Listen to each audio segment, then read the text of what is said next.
welcome to Comic Spot. This is Comic Spot is developed so this military veteran here, me, can entertain and vet out veterans of comedy. Well, we happen to have a double threat here today in Liz Frisius. Frisius? Frisius.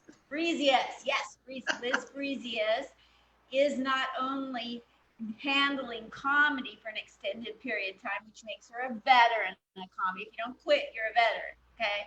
And she also is a military veteran, you guys. Oh my gosh, look at that. So we have two military female veterans here today chopping up her life. So let me read her intro and then we'll let her talk. Here's what she sent to me, and I quote, Liz Frisius is a professional comic. I mean, she gets paid. And military veteran whose comedy stems from engaging the world in all its insanity. Love it. Her belief that a comic is an idealist with experience brings insight into a world gone mad, where cross-cultural political correctness runs amok when hit with hardcore reality. Hey, she sounds interesting. So that's her on stage, and that's her great comedy. So now let's get to know her in person, off stage, behind the mask, so to speak. Liz Frisius, welcome her to the stage, you guys. Woo! Thank you so much for having me today. Absolutely, Liz. Talk to me about where you grew up, and all of a sudden you're in the Army and then you're doing comedy. We don't have a lot of time, I'll be honest. Take me through your life. Well, I actually have property of the United States Navy tattooed on my hide. Wow. I grew up in the Navy. I trained with the Army. I spent 30 years in the Air Force. What? Which means I now suck at being a civilian. That's a great line. I love that punchline. Wow. So you grew up being around a lot of military. Yes. Oh, so, yes. So you're not hardened, but you're not exactly easy to bamboozle. You've seen a lot. So what years? That much. What's that? I will give you that. What years did you sign on the dotted line so that we could sling jokes in English? Oh, God. 29 June 1990, which is Whoa. more than most of these youngsters were born. I'm at least 2.5 times the age of your average comic. Wow. Oh, my gosh. So where did you serve? Oh, boy. Let's see. California, Florida, Washington, Texas, New Mexico, Colorado, back to Texas, back to Colorado, to Texas, to Arkansas, to New Jersey, to Washington, D.C., to Southern Virginia, out to Illinois, back to Washington, D.C., to Nashville, Tennessee, finally retired out of there. But before I did that, 8 deployments, 2 to Southern Watch, 1 to Joint Forge. Most people don't remember Bosnia, Iraq, Al Udeid, a couple of counter-drug missions down south. It's been a worldwide adventure. Holy Toledo. I was going to joke when you were talking about all the stateside places. I was going to say, do those count as deployments? Because they might as well. Lord Almighty, did they ever leave you in one place very long? 3 tours of 10 months each. My husband was going, okay, what state are you in today other than confusion? Wow. So going around doing comedy is no big deal. It feels like putting on an old set of combat boots. Oh my gosh. Do you have other military people in your family when you were growing up? Is that what made you go? I know what made me go in the military. What made you go in? Well, my whole family basically was Navy enlisted, with the exception of one great uncle who was Army Air Corps. God rest him, he died in World War II. And I had 2 uncles that were in the Marine Corps. Of course, the Navy Marines debate's always going on. And I had one cousin who served in the Army for 20 years. Now, the standard in my family is 30 years enlistment, so that cousin got referred to as the quitter and asked, where's the other 10? Wow. What a quitter, huh? Oh my God. Oh, yes. Good night. What was your military occupation? I was a military intelligence officer. What? So you know secrets. Well, I know the secret of how to get the Pentagon to be absolutely appalled. Announce in the middle of it that you're going to go be a stand-up comic. Wow. And you did that. You said that you got a bigger laugh than any of your jokes. Didn't you say that? Well, when I first announced that in the Pentagon, because of course, as you're getting ready to retire, you get asked, what are you going to be when you grow up? And I told them I was going to be a stand-up comic. The instructor, the entire classroom burst out laughing. That scream of laughter to this day is probably one of the biggest laughs I've ever gotten. Right in the middle of the Pentagon, too. Wow. So you've actually done comedy at the Pentagon. I have, sometimes unintentionally. Yes. When I was in the military, just to be brief, this is about you, but I'll tell you something I actually said. I was in there long before you because I'm 3 times older than most comics that are allowed to be in a club. I'm 69. And so in 73, I was in Germany and I was the only woman on the post. Mm-hmm. And my lieutenant, he would be talking to the guys in the headquarters, and if I'd walk in, conversation would stop. He'd look at me and he'd say, yeah, they call me the 60-minute man. And I got really sick and tired of hearing it. Go figure that a woman would get tired of being Me Too'd before we knew what Me Too was. And so one day, without planning, he said, they call me the 60-minute. He'd say it every time. So I didn't even think about it. I just said, what, to get it up? That was it. That's all it took. I didn't get a court martial and I didn't get promoted, but I didn't get harassed from him anymore. See, I came in before they allowed women in combat. Women have been in combat since time immemorable, but it's just was made legal back in 1994. And so before that happened, I was on temporary duty, walked in, and it was a fighter squadron. And the entire hangar was floor to ceiling centerfolds. And I'm not talking any of the tastefully nude stuff. I'm talking the hardcore stuff.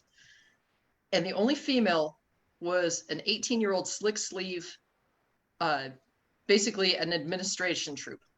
So this young lady is having to do the paperwork for the squadron. And she walks up and she says, man, what do you think of this? And I looked at her because, of course, nowadays this would not be the appropriate answer. But back then, it was the appropriate answer. I pointed to the wall. I said, that I don't have a problem with. What I got a problem with is this blank wall over here. I said, you better get yourself a stack of Playgirls and put up floor-to-ceiling male centerfolds. And watching every fighter pilot in the place, no! I said, hey, if it's good enough for you, it's good enough for her. I said, now, because all this comes down to, this is power. This is power. She did not want to be ostracized.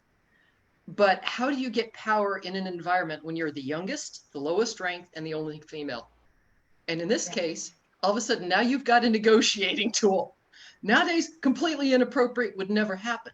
If you see something like that hanging on a wall, you rip it down and you bust whoever it is that has it. But in this case, in this time frame, everything in context, it's about a power play. How do you gain power when you're in an unequal relationship? And I know you've seen that in comedy as well. Absolutely, you do. Absolutely. So you went in the military, then you got out of the military, a mere 30 years later, whatever. I get it. You're better than me. I went in 1/10 of the time, and really, I didn't have to pick up cigarette butts or police anything. I just counted money. My whole career was counting money. No biggie. So you did important stuff, and you're sitting there at the Pentagon writing funny jokes, thinking of funny stuff the whole time, probably. Like, man, if I could just talk about this. And then you get out and they're like, okay, you're going to get out and go on stage. We just want to debrief you a little bit, like 5 weeks of debriefing, probably. How did that go? They must have said, listen, we got to talk to you before you leave. Actually, yes, they debriefed me, and obviously I'll never talk that aspect of my life, and certainly not on stage. But one of the laughs that I got early on, My husband had actually taken me to a comedy show. He and I have been together 27 years. Yes, we met in martial arts class at the Air Force Academy. So, yeah, I fell for him. He tripped me. But yeah, he'd take me out to a comedy show, and it was an improv. And they get up on stage and they say, we are not pulling people up on stage. Yes, we'll ask for inputs, but we're not the type of show that pulls people up on stage. Well, yeah, I was that audience member. 10 minutes into the show, they dragged me up on stage and kept me there the rest of the show. And I did a second open mic out in Washington, D.C. at Politics and Prose, and rapidly figured out that if I don't get off this stage and keep my mouth shut, not that I was going to say anything classified, but obviously, serving in the military, there's certain things you can't make jokes about. Yeah. And so I figured I'd better wait until I retire, and then I can say whatever I want to say on those. Yes. So you don't want to talk about specific cases. Is there anything else that you swore you wouldn't talk about? Just about any topic for a comic should be open for discussion. As somebody once told me, they said, it doesn't matter what your topic is, as long as you're funny. If you've got that sharp of an insight, don't get up on stage and be boring. People have heard the same thing over and over again. So find that fresh look, whatever the topic is. People say you shouldn't be joking about things that are hard to deal with. Actually, that's one of the biggest things to joke about. Give people fresh insight, shine light into the dark spots of the world. Are you familiar at all with Jihad the musical? No. I actually was out at the Edinburgh Musical Festival. Wow. And I found this so delightful. It's obviously it's not a mainstream show, but what they talked about was when it comes to, back then terrorism was going on when it first came out. And they said, well, what about laughter in the face of terrorism? Can laughter be used to combat it? The sacred, these things that we build up so big, shouldn't we explore these? Shouldn't we laugh at them? Why is it so serious that we're cutting people's heads off? So they actually, the whole crew ended up with a fatwa against them, ordering them to be killed because of this play, which was hysterically funny. Wow. And so, laughter in the face of adversity. How do we freshen someone's day? How do we brighten the day a little bit? There's plenty of bad stuff in the world. Let's take a look at the good side. Let's take a look at the fun side. Let's learn how to carry this load together through humor, through jokes. And so, are there any topics that are truly off limits for comics? I don't think so, as long as they can make it funny. Exactly. So, in the years that you've been doing comedy, where all in the world have you performed? And are you aspiring to do comedy for the troops? I will do comedy anywhere, everywhere, any place I'm invited, and probably a few places people are just going, no. I have done comedy. I started out actually in Nashville, Tennessee, and did comedy out there for quite a while, and then moved here to Phoenix, Arizona. During some of, as I've been traveling around, I've done comedy out in Pennsylvania, in Virginia. I did one open mic out in Dublin, Ireland. It is, to this day, the only day I have been bodily dragged out of a club by a musician. Tell me about that. The young lady musician who was a senior entertainer, and she caught me in the stairwell. She said, I want to talk to you outside right now. So I went out and I got cursed out in the bluest of language that I've ever heard, and that includes out of me listening to the stuff in the Navy. And she says, I'm surprised you're taking this so well. I said, you're a senior entertainer. You've got an opinion. You've got a viewpoint. Why wouldn't I show you the courtesy of hearing what you have to say? You're giving me some great insight. Well, prior military in Ireland, it does not matter that I was American military. She had a problem with all military. Now, looking at the history of Ireland, I may not agree with her, but can I stop and try and listen to understand what she's trying to convey to me? Because this is significant. This is a painful topic for her. And this may be the only chance that she is comfortable enough closing with a military member to go, here's why I have a problem with military. Can I give her that break? By the end of it, she says, do you drink? You want to go get a beer? that's what comedy can do. We can take the sting out of life. We can add perspective. And so it's some days that, like I said, there were two other guys who followed us out and were apparently expecting a knockdown drag out. But can you take what is a painful situation for, in this case, one of the musicians, and can you give them a chance to vent and get some of that poison out of their system? Wow. And just take a break. Liz, what was the specific poison that was really bothering her besides your presence? Well, I had done some jokes about terrorism. I deal with, the ethics dilemma that comes with terrorism. And obviously in Ireland, what have been declared terrorism, or terrorists have been declared, are they freedom fighters? Are they terrorists? Are they nationalists? What truly is going on here? And the situation in Ireland is not resolved. No. And so the fact that, first of all, I was military, so that does not go over well to begin with.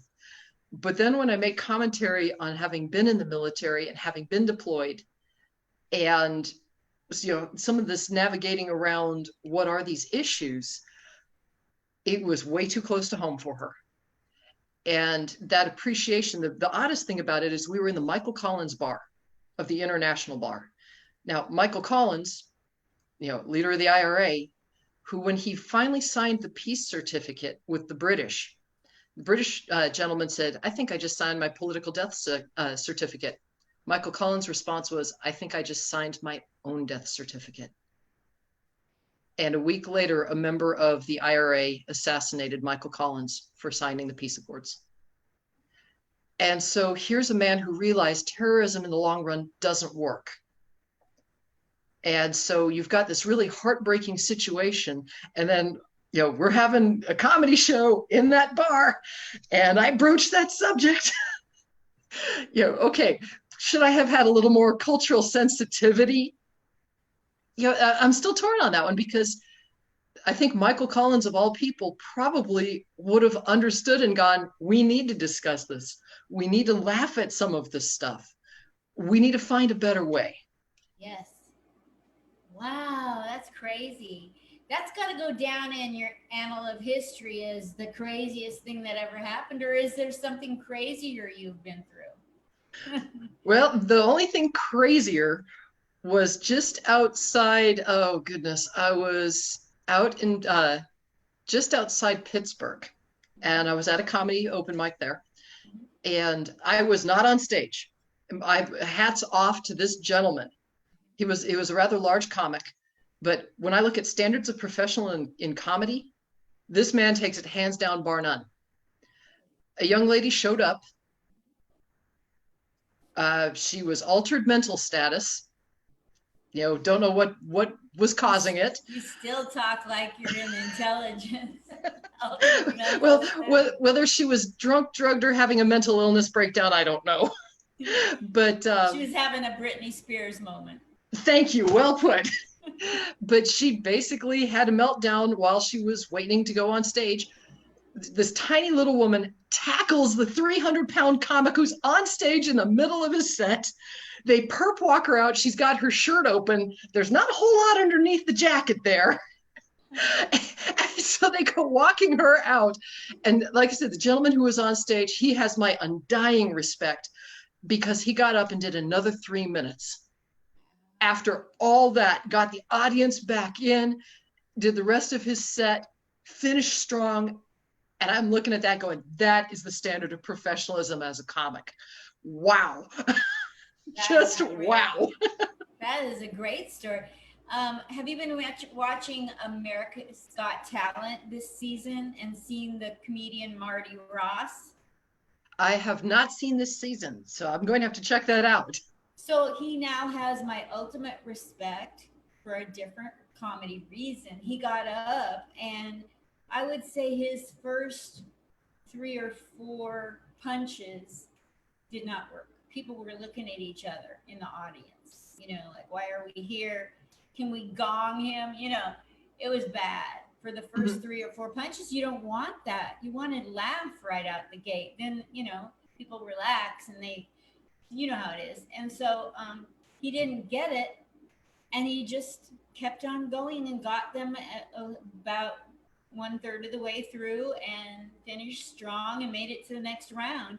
Probably because he didn't let that get to him. Yeah. It was amazing. What do you And want to how would- accomplish? Sorry, you go first. Oh, apologies for disrupting there, but No problem. that speaking to the audience, how many of the audience members could put themselves in his shoes and gone, we've struggled, we've done presentations, we've been in front of the boss and it's going badly. And to watch somebody with the strength of character to grab their spinal cord, grab their heart and go, I can do this. What does that say to the audience now? The next time they're struggling, can they relate to that? And that relatability is so significant. Wow, you brought it down to a human level. Wow, thank you for sharing that. I love your heart. So I have to keep these short because I'm on T-Mobile hotspot, not Wi-Fi. Understood. You're welcome to come back with military stories, comedy stories, or to plug anything. Hit me up if you want a future short spot. And before you go, there's one last little question. Let's say that it is safe to go anywhere in the world and you get a free $1 million stimulus check. You can go anywhere, it's safe, and you have $1 million to spend. What are you going to do with your $1 million? Liz Frisius. Oh, what would I do with $1 million? I would be out in Venice. I would be sitting at Florian's with a cappuccino in hand, and every one of my comedy family, they're sitting alongside me as we're sitting there having good cappuccino, good comedy, and good coffee. Ooh, that sounds so good. How do I get into your comedy family? Sign up on my Facebook page. You got it. Thank you so much. If you have any places where you want people to follow you to get more traction, or events coming up that you want people to keep their eye open for when the pandemic is over, type that to me and I will add it to this post within the half hour. Greatly appreciate it. Thank you so much for having me on today. Absolutely, Liz Frisius. Also, one last little thing. You're welcome to come back. I need your links of any kind to promote. And there was something else and it left me. So my thought ghosted me. I don't know what I was going to say. Great way to end my set. There was something else. I'll tell you privately. Outstanding. Thank you so much. Thank you so much for coming on and being a part. I'm glad that people will get to know who you are behind the mask. Bye. Have a wonderful day. You too. Everybody's talking at the comic spot. The comic spot.